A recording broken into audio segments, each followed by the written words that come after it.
This is Business Decoded podcast with Ronnie Spellman. An informal chats with top business moguls as they share their stories of failure and success in a fun and relaxed way. Get entertained, educated, and unlock the secrets to success.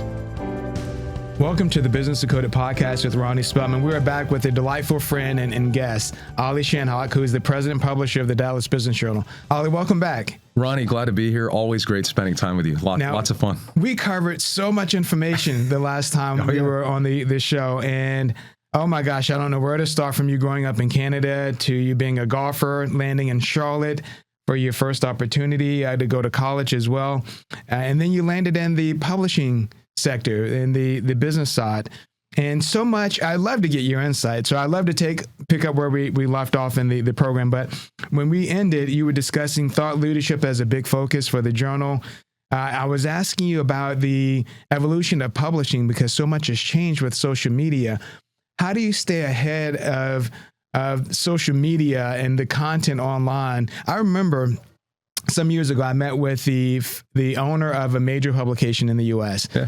And this has been about 10, 12 years ago. He purchased it at a time when people thought the publishing industry was going away, print publishing. They thought it was dead. And he said, no, it's not. That at minimum, I've got about a 10 to 15 years with the baby boomers who still wanted a printed publication. And they've been able to transition to a lot of online as you've done. The market is still vibrant. Oh, yeah. It's still there. You don't have those. I've taken a tour of a publishing print machine. And those machines were massive, like these huge rolls of paper that was cycled through and then get cut and printed. Huge. Now, that has changed a lot. But how do you stay vibrant in an era with the internet as we have it today? You've got global content on the internet all the time. How do you stay relevant and how do you stay engaged and doing what the organization does well, and that's produce good, viable content? Well, I sure hope there's runway left for print. We just upgraded our print stock. Okay. So when you pick up the risk of sounding like an old school guy, when you pick up the print business journal, it's a lot nicer than it was a year ago. Quite. And by the way, I do like having your printed version. Yeah. Just for me, I love getting it. I love being able to see it. I'll sit it on my desk, and every day between meetings and tasks, I'm thumbing through it. It gives me something different than just being on the computer, which I sit and do all the time anyway. But no, you're absolutely right. For me, I like the printed publication that comes. Yeah, it's sort of nice to lean back sometimes and engage with the print. And it feels like I'm getting the gift in the mail. That's right. It comes through and I'm thinking, it's not just targeted marketing pieces. It's something that I can use. It's real content. Yeah. And now to answer your question about the sort of staying ahead of all of the different channels, I'll say. Sure. It's exactly that, right? Like it's become very, very intensive nowadays, labor intensive, quite frankly, to deliver our content on multiple platforms, right? Back in the day, it was a print edition and we worked all week to produce this Friday paper, quote unquote paper. Nowadays it's a 24/7 operation and we have to use all the channels. And so it takes a lot more consideration, a lot more thoughtfulness from our editing team to determine what content belongs in print, what content belongs on Instagram, quite frankly, what content belongs on our website or in the afternoon edition email.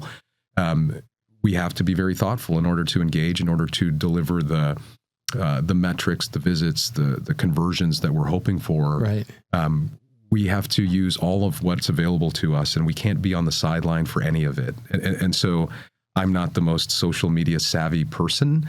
But I'm sure glad that we have social media savvy people in our newsroom. Right? So they know that this particular article will do very well if we put it on Facebook, and this other one will do much better in print. So it's sort of, there's some strategy and a lot of thought that goes into that. And Will Anderson and the editors at the Business Journal are just absolutely terrific at delivery, I'll say. Well, and so You've created a thought in my mind, and I want to pivot just slightly because this was brilliant. As a business leader that you are, even though you're in the publication industry, you mentioned leaning on the experts, so the social media, and I'm much the same. And I think a lot of business owners sometimes get caught up in the company that they founded, and they think they know everything about everything. They know marketing, they know HR, they know social media in their own mind, and they don't really lean on the experts and allow them to run with their expertise. Take me through that concept real quick, just whatever comes to mind. I'm looking at the producer of this program, Andy Costa, Andy Costa Films. I can't do his job. He's the best website developer, the best filmmaker. We have a social media person who's an expert in social media. She knows Instagram and TikTok and all the platforms really well. You have to be able to lean on that level of expertise and allow them to flourish, right, and do their job. Right. But kind of walk me through your thoughts on what that means for the business owner listening, and they're reluctant to give up ownership in those different targeted areas. I mean, you and I have seen it a million times, right? Like the entrepreneur has a terrific idea and a great concept or a great product, and they are so immersed and so good at that product or service, right, they forget that you have to operate a business still, right? And so on some level, that becomes the hardest part is operating the mundane tasks of running the business. Right. And inevitably, those businesses fail.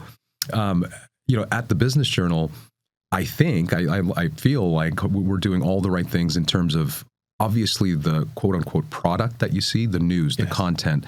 Our news team is the largest division that we have at the Business Journal. Oh, wow. Okay. And they do a great job of staying on top of things. But now when you look at the rest of the operation, my responsibility a lot of the time is spent on the business side. I have to make sure that we have to bring in money to operate, right? Right. I have to not spend too much money to operate. Absolutely. So there's sort of a balance in terms of the business operations, our sales team, the advertising folks, the events team that produces these big programs.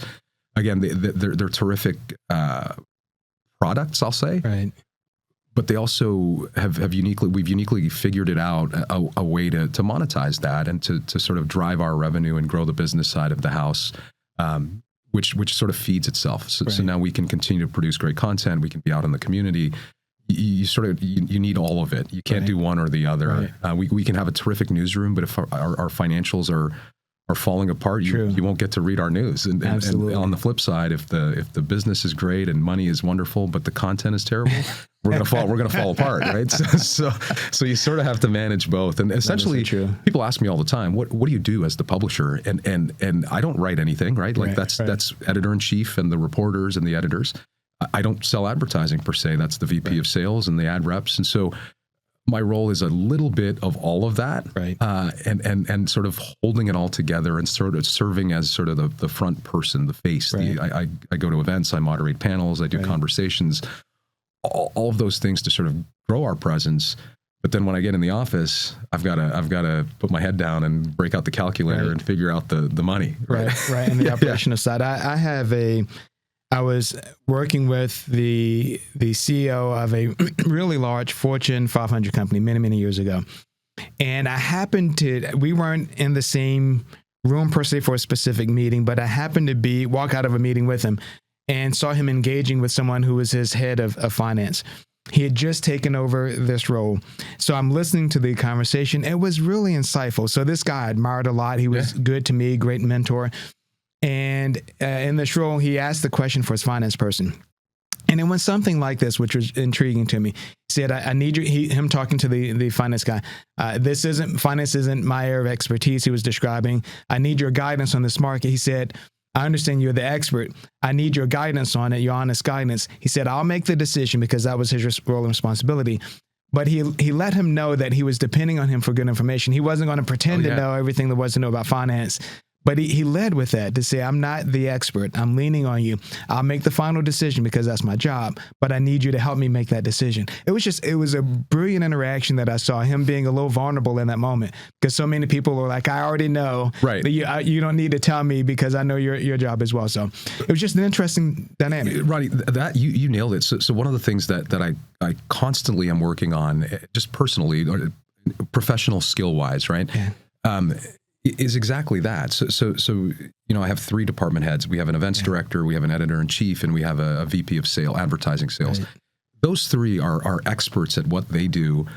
They're much smarter than I am. You've heard that cliche before, but I mean it when I say I lean on those 3. I don't make any decision in a silo, right? Like every decision involves all 3 of them, and sometimes their teams to come to a conclusion, to come to a decision. And I will inform myself with everything they know before coming up with a decision. One of the challenges as a leader myself is I'm a doer, and I'm so comfortable just knocking out tasks, and it's hard for me to sit back and let them make all the decisions or the steps to the decision. Sure. But I'm realizing as I get in my older age here, that's the right thing to do, is to allow them to take the steps to get to the decision. Right. I'm working on my own ability to accept that I don't have to actively do everything, and it doesn't mean I'm being lazy. It means I'm allowing other leaders to lead. And when four of us put our heads together, we come to a much better conclusion, a much better decision than any individual one of us could make on our own. So it's really I enjoy that. I enjoy sort of addressing my own personal skills and realizing the challenges I have. And that's one that I deal with currently all the time. Yeah. That's an insightful concept, meaning that I think there are a lot of business people, when they hear it, they will listen to it and think, okay, I'm on this journey as well. I'm trying to become better at that engagement and letting go, still being able to make decisions, but letting go and relying on these people. Right. And so that's an amazing evolution just from a personal standpoint. Yeah, I'm work on that all the time, and I've learned you don't have to actively do everything all the time. You can let others learn, engage, and essentially grow. Right. Yeah. So from the bigger company, tell us about, you have publications throughout the country that for the parent company. Tell us about kind of the structure, the parent company structure, how it's evolved. I think there's been through the years a lot of consolidation of newspapers around the country that's led to bigger publication companies, and both in radio and television and print. But tell us how that evolved, if you don't mind giving us some of the insight on the evolution of the company. What's neat about it, and the important part for me, is that you're part of an organization that has the depth and the ability to withstand changes in market influence. It has great financial backing, which is so important. I think in the older days, publications may have been truly local, and at times they struggled because they only had the one location. Right. But the other piece is that it gives you access to even more content that you can share across the country. Whether it's a discussion on AI, you might be able to call the other publications and say, what do you know? Yeah. You're kind of the expert because there's so many businesses in your market in this area. But yeah, tell us how that structure is. You nailed it, Ronnie. We are very strong financially. We're in a terrific place. Like you said, you don't see the national reach because we are local. You see the Dallas Business Journal. Podcasts are so popular, even monkeys are doing it. 75% of Americans listen to podcasts monthly. That's 210 million people in the United States alone. And yes, podcasts are profitable. Joe Rogan is making $30 million per year. Your content, your knowledge is worth sharing. Don't just dream it, do it. Visit andycostafilms.com/podcast and turn your content into leads. We're owned by Advance Publications in New York City. Okay. My parent company, privately owned, my parent company is American City Business Journals, based in Charlotte. Okay. Run by Whitney Shaw as our CEO. Essentially, it's a family business, and Kirk Shaw is the CFO. Mike Oliveri is the president of the company, who sort of runs who I interact with quite often. Nice. So that leadership group, that big office in Charlotte, is the HQ. 300 or 400 people in there in various roles, a lot of centralized roles, to your point. Nice. And then across the country, we have 45 individual standalone business journals in each of the markets. So most mid-sized markets or large markets we are in. It's easier to say where we're not. Right. We're not in Michigan. We're not in South Carolina. We're not in Idaho. But most of the other states, we have a significant presence. Here in Texas, we have 4 business journals. In Florida, 4 business journals. California, 3. North Carolina, 3. Ohio, 3. So we have a quite a sizable reach. Now, to your point, we like to say and really behave locally. My reporters are here in Dallas. Exactly. The salespeople are here in Dallas. We interact with the community. We couldn't do it any other way. We have to be local. The big benefit to American City Business Journals is behind the scenes.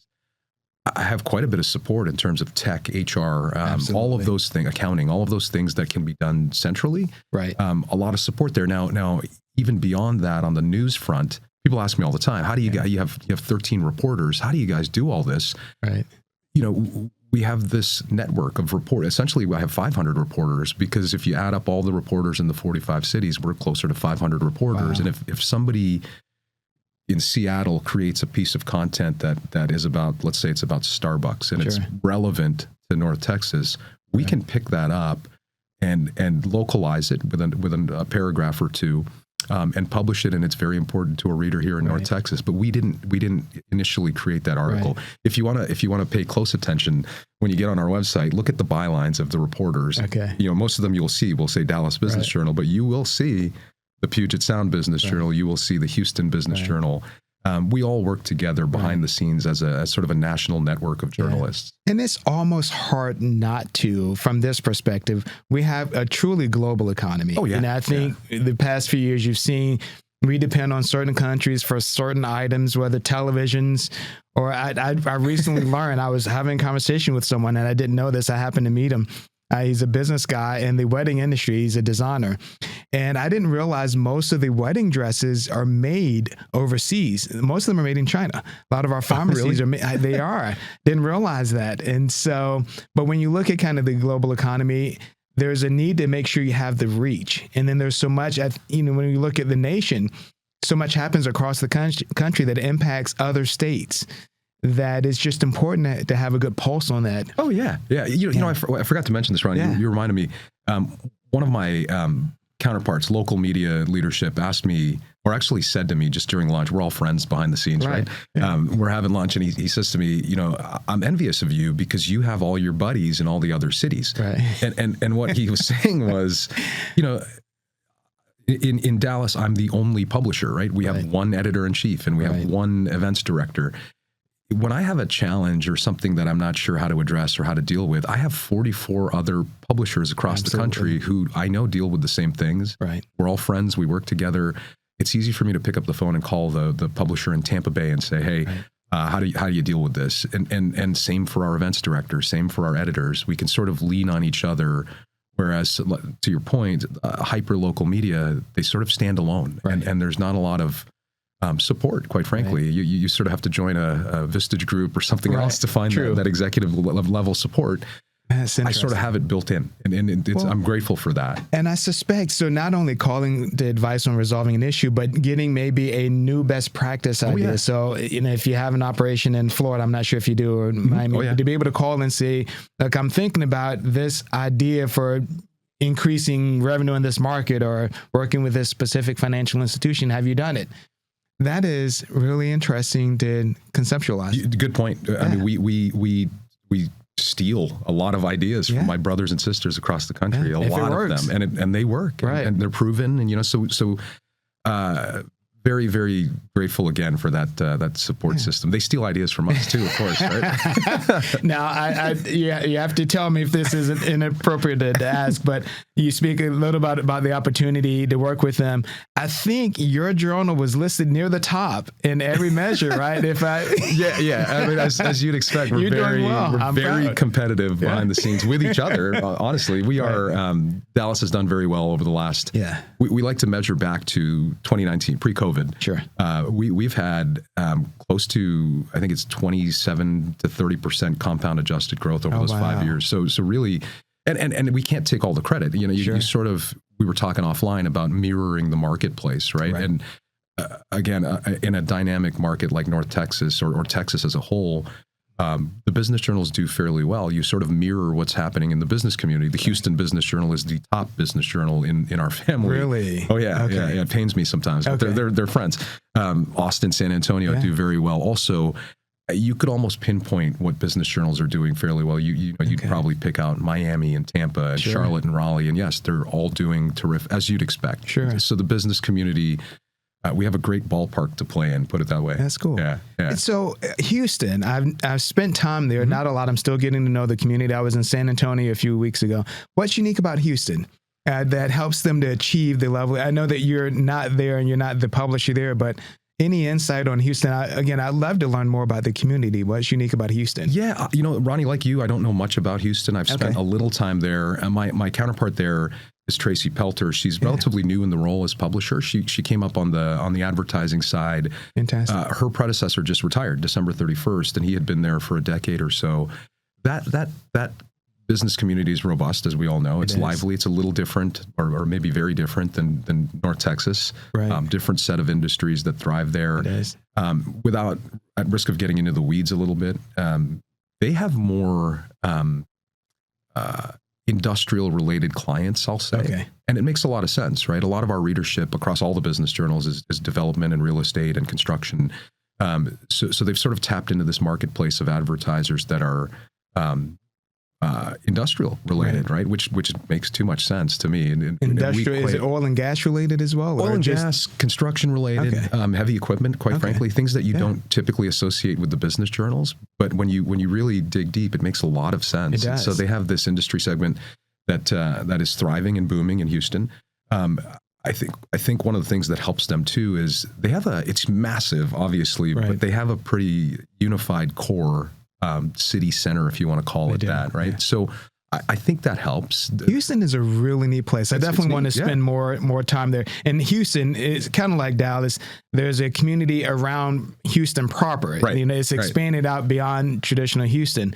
But no, it's a really neat and vibrant community. That's cool. Yeah. It's good to hear that there's another Texas community at the top of that list as well. Hey, Austin and San Antonio are not far from the top either. That's amazing. So really, really good stuff across. But yes, we are very competitive. I don't want to rant and rave too much because my buddies are going to hear this. But we're doing fairly well in Dallas also. I love it. Well, you tell them if they want to come in the program so they can challenge you.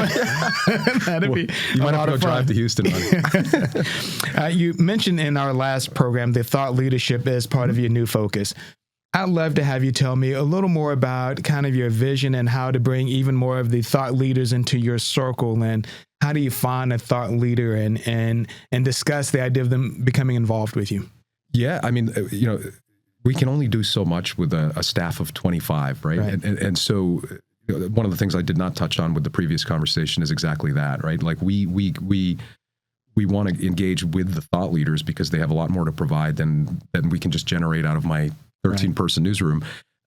But they also provide content. They just make our platform more robust. And so the more and more we engage with professional services firms, when you think about the consultancies, the accounting firms, banks, they are always willing to deliver content. They want to help us. And we're always trying to find new avenues. I met with a wealth manager yesterday that is essentially offering content. Most of these organizations have their own libraries of content that is of value to a business journal reader. We have to figure out how to package and present and deliver. So do me a favor. You mentioned that, and not that you glossed over it, but it caught my attention that a lot of people think that as a publication, you can find them, but there's just so much to find.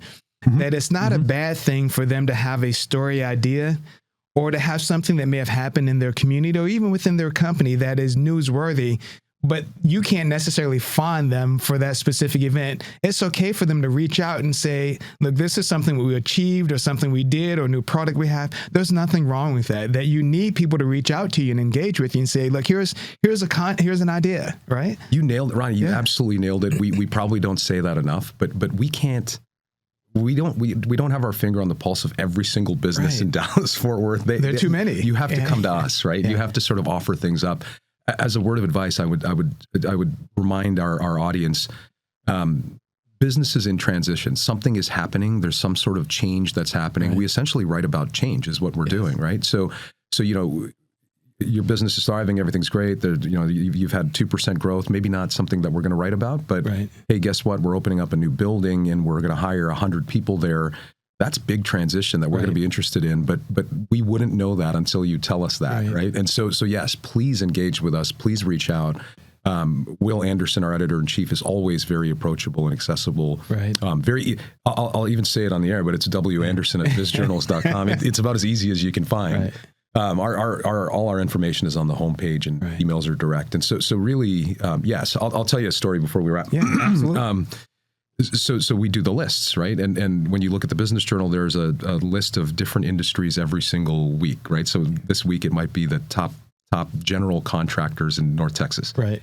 And sometimes it's 35 names or however many we have. And so inevitably, once a week, we get a call from somebody that says, you left me off the list.